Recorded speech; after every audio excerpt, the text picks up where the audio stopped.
O Jornal 101 abre o contato com Leandro Sardim, engenheiro de sistemas focado em segurança da informação.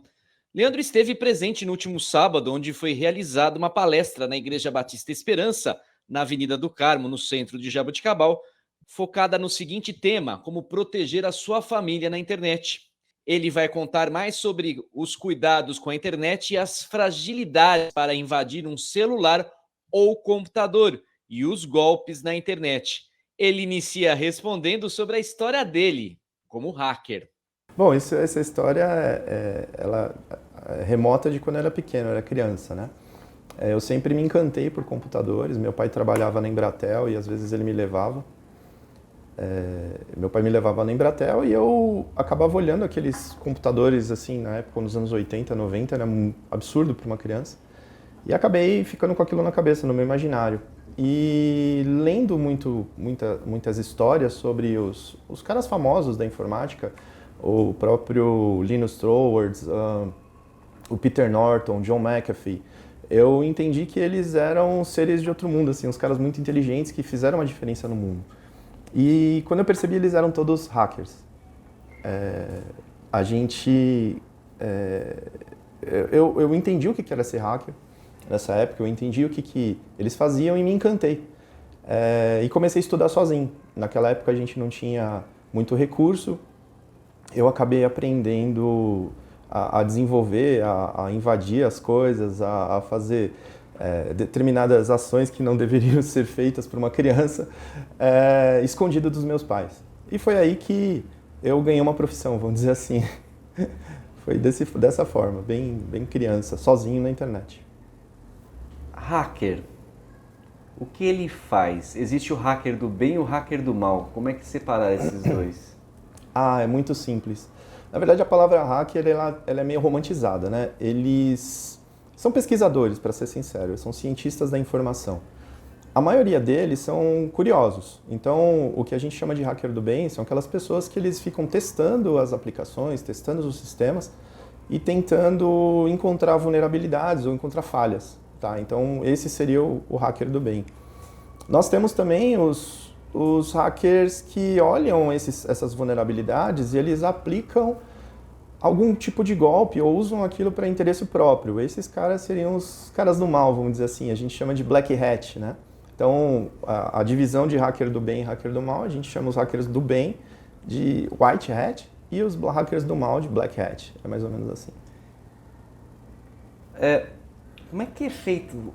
É fácil invadir um celular, um computador? Como é que é realizado isso? Hoje em dia está mais fácil do que era antigamente, tá? Hoje em dia a gente conta muito com a inocência e com a falta de estudo das próprias pessoas em relação à tecnologia. E não é culpa das pessoas, né? A tecnologia ela tem evoluído muito rápido, muito fácil. De um dia para a noite a gente tem evoluções aí absurdas que no passado representariam décadas, mas as próprias pessoas elas dão a informação para que o hacker consiga fazer o que ele quer. Então ele usa muito do que a gente chama de engenharia social. Ele joga uma isca, a pessoa cai nessa isca e a partir dali ela abre as portas para o próprio hacker fazer algo que ele quiser. Hoje temos muito golpes na internet. Quais são os mais comuns que tem? Os mais comuns são justamente esses usando a engenharia social. Normalmente, quem aplica esses golpes, eles não são hackers, eles têm conhecimento raso assim, da informática, de tecnologia, mas eles são muito bons de lábia. Eles mandam mensagens para as pessoas falando, olha, sou aqui do suporte da sua geladeira, inventa algum nome ou alguma coisa que ele sabe que a pessoa tem, e eu preciso que você me fale o código que você vai receber por mensagem agora no seu celular. Quando ele faz isso, na verdade, ele está tentando acessar o WhatsApp dessa pessoa e pedindo aquele código duplo fator de autenticação para ele acessar de onde ele estiver e mudar a conta do celular da pessoa, que era o fato da pessoa que teria a conta, para dele. Então, a partir dali, ele usa toda a agenda que a pessoa tinha, pedindo dinheiro, falando, pai, olha, eu tô precisando de um empréstimo, me salva aqui, paga esse boleto, e assim vai. Então, a partir dali, ele começa a fazer alguma coisa. E uma coisa bem interessante nisso é que, até aí, ele não usou técnica hacker nenhuma. ele usou somente de engenharia social. Ele simplesmente aplicou um golpe e se beneficiou da inocência da vítima, vamos dizer. Eu vejo muito hoje em rede social aquele golpe do Pix. Sim. Como é que faz esse golpe? Porque a pessoa invade uma página do Instagram, do Facebook da pessoa ou até mesmo WhatsApp e fica mandando mensagem para as pessoas. Como é que é isso? Esse é um pouquinho mais complexo do que do WhatsApp, né? Normalmente, os computadores eles são infectados e o legal assim, é que isso não é direcionado, tá? Não existe um público. Existe um público-alvo sim, porque eles colocam as iscas em determinados pontos. Então, vamos lá, grupos de jovens que têm interesses em comum, eles colocam entre nesse site que é legal, alguma mensagem assim que incentive as pessoas a clicarem. Ele vai clicar, vai ter um conteúdo, vai ter uma coisa legal, mas por trás de tudo aquilo, ele está colocando agentes espiões dentro da máquina da pessoa. E esses agentes respondem para ele senha, nome, responde diversas informações com que fazem com que ele acesse a rede social da pessoa. A partir dali ele pode fazer muitas coisas. Ele pode cobrar para a pessoa ter de volta a conta dela, ele pode usar do nome da pessoa para difamar ela, enfim, ele tem uma infinidade de coisas que ele pode fazer a partir dali. Ele pode se passar por aquela pessoa para vingar alguém, ou ele pode simplesmente ficar quieto, esperando o momento certo, alguma conversa e pegar alguma coisa que faça, dê vantagem para ele tomar dinheiro dessas pessoas. Por isso que ele vai lá e fala, se você quer de volta, se você quer que eu não fale isso para os seus amigos, me paga um Pix. E aí as pessoas acabam fazendo. Um tema que é muito recorrente. Quem é mais vítima de golpe na internet? Faixa etária? Varia.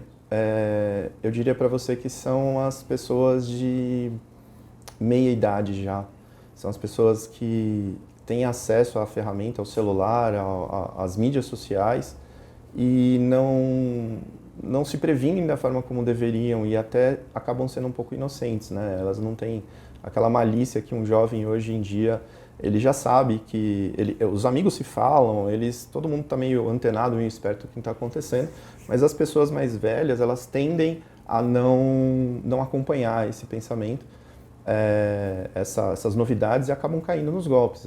Por exemplo, vó, eu estou aqui precisando de uma ajuda, ela nem verifica se é o neto.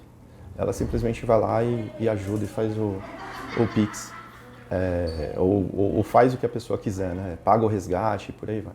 Então, ele nem pensa, na verdade, né? Ele fica desesperado. Meu netinho está passando necessidade e acaba caindo. O que dá a entender desses golpes que agora acontecem pela internet é aquele mesmo que acontecia antes por telefone, que aliás ainda acontece, né? Que o rapaz liga do presídio da cadeia para pessoa falando que foi sequestrada ou sofreu um acidente, aí entra uma outra pessoa. É quase igual, né? É exatamente a mesma coisa, por isso que eu falei lá atrás. Não são hackers, são aproveitadores, né? Os mesmos que faziam esse golpe do telefone, ou até batiam na casa com o uniforme sou da Comgás, vou aí fazer uma manutenção e acabava roubando as pessoas. É a mesma característica, são o mesmo tipo de pessoa, só mudou o canal, né? A gente entende que agora eles estão fazendo esse mesmo golpe por meios digitais. Jornal 101 entrevistou Leandro Sardim, engenheiro de sistemas focado em segurança da informação, que contou mais sobre como evitar golpes na internet. E ele fez uma palestra na Igreja Batista Esperança. Diego Quintano para o Jornal 101.